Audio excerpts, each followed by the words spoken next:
संघ को सांप्रदायिक कहने वाले राजनीतिक दल के नेता हैं। उन्होंने मुझे पूछा कि भागवत साहब, आप लोग सच्चर कमेटी का विरोध क्यों करते हैं?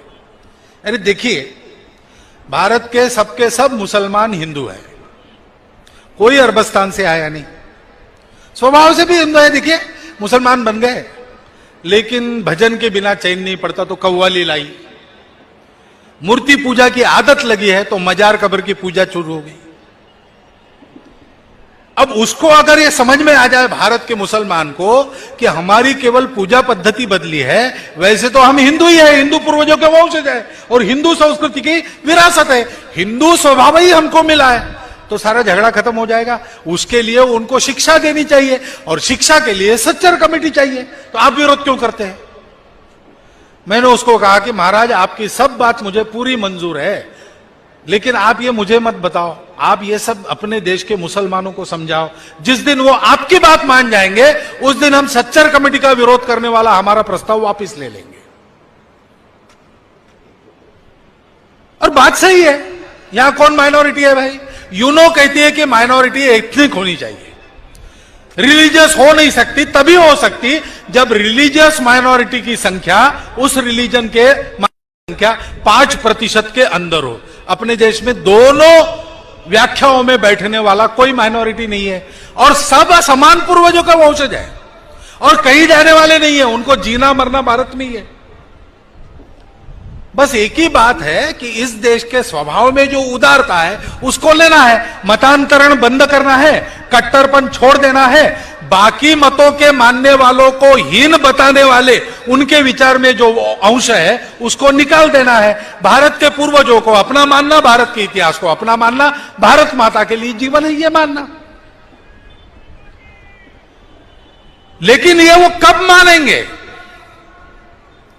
ये जो अपने आप को हिंदू कहने वाला मानने वाला है, वो अपने संकटों को परास्त कर संगठित कर जब खड़ा नहीं होगा तब तक वो नहीं मानेंगे, क्योंकि वो देख रहे हैं कि हिंदू पिट रहा है, हिंदू लुट रहा है। अपने आप को हिंदू कहने वाले मार खाते रहते, अपने आप को हिंदू कहने वालों में आपस में भेद है, सामाजिक समरसता नहीं है, जाति के भेद पंथ के भेद लड़ते रहते, एक दूसरे को छोटा बड़ा कहते रहते।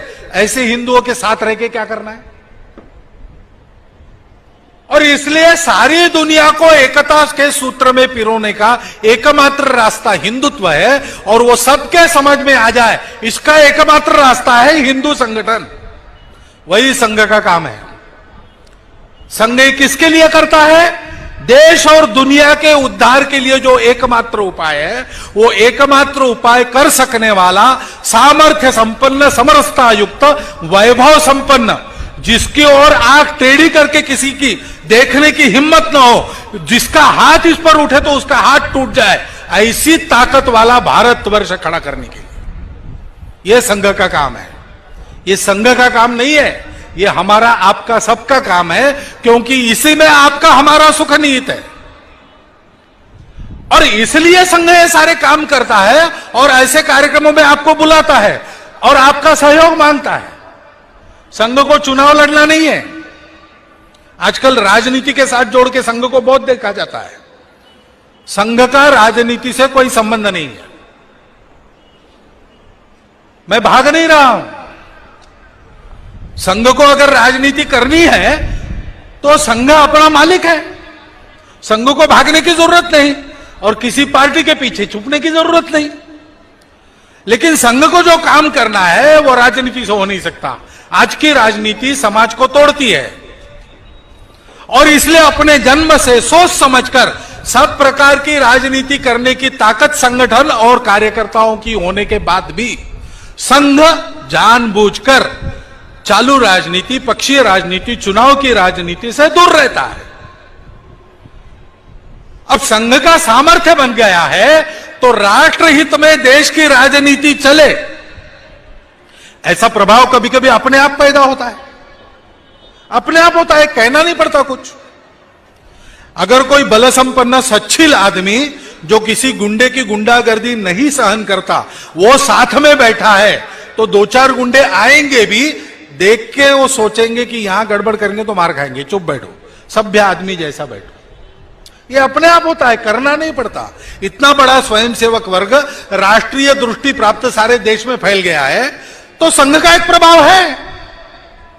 और जब कभी उसका उपयोग करना आवश्यक होता है, संघ जरूर करेगा, राष्ट्र हित में, पक्ष हित में नहीं, व्यक्ति हित में नहीं, संघ हित में भी नहीं, राष्ट्र के हित में इतनी प्रचंड स्वयंसेवकों की शक्ति निष्क्रिय बैठने नहीं देगा संघ, उसका जरूर उपयोग करेगा। लेकिन संघ को सत्ताकांक्षा नहीं है, संघ को चुनाव लड़ना नहीं है, संघ किसी पार्टी व्यक्ति के पीछे नहीं है, संघ राष्ट्रीय नीतियों के पीछे जरूर है और रहेगा। संघ किसी के विरोध में काम नहीं करता, सर्वेशाम अविरोधेन काम है। ये मुसलमानों की, ईसाइयों के विरोध में काम नहीं, हिंदू हित में काम है। संघ किसी का विरोध नहीं करेगा, किसी को नहीं डराएगा, लेकिन संघ स्वयं भी नहीं डरेगा और हिंदू को किसी को डराने नहीं देगा, हिंदू हित में काम करेगा। संघों को अपने लिए कुछ प्राप्त नहीं करना है, संघ को देश के लिए सब कुछ करना है, और इसलिए संघ आपको बुलाता है। नहीं तो आज संघ जितना है संघ के लिए बस है, संघों को और कुछ नहीं चाहिए। लेकिन हम आप अपना देश और दुनिया, उसके उद्धार का दूसरा मार्ग नहीं है। और इसलिए यह आह्वान संघ का सारे समाज को है कि संघ के कार्य के इस मर्म को समझिए। संघ का नाम नहीं सुना ऐसा दुनिया में भी कोई नहीं है। हर सोचने समझने वाला आदमी आरएसएस का नाम जानता है, लेकिन आरएसएस के काम को समझिए, केवल कार्यक्रमों पर मत जाइए। इन कार्यक्रमों के माध्यम से संघ जिस विचार को उत्पन्न करता है लोगों के मन में, और उस विचार के अनुसार व्यवहार करने वाला बलिष्ठ मन, शरीर, बुद्धि तैयार करता है। उस मर्म को समझिए और उस मर्म को समझकर संघ के केवल हितैषी बनकर काम नहीं चलेगा। संघ के संस्कार को संघ के कार्यक्रमों में आकर प्रत्यक्ष ग्रहण करते हुए संघ के सहयोगी कार्यकर्ता बनना पड़ेगा।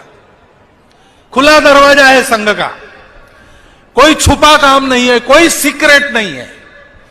हाँ, एक फॉर्म है, उसके अनुसार हम चलते हैं।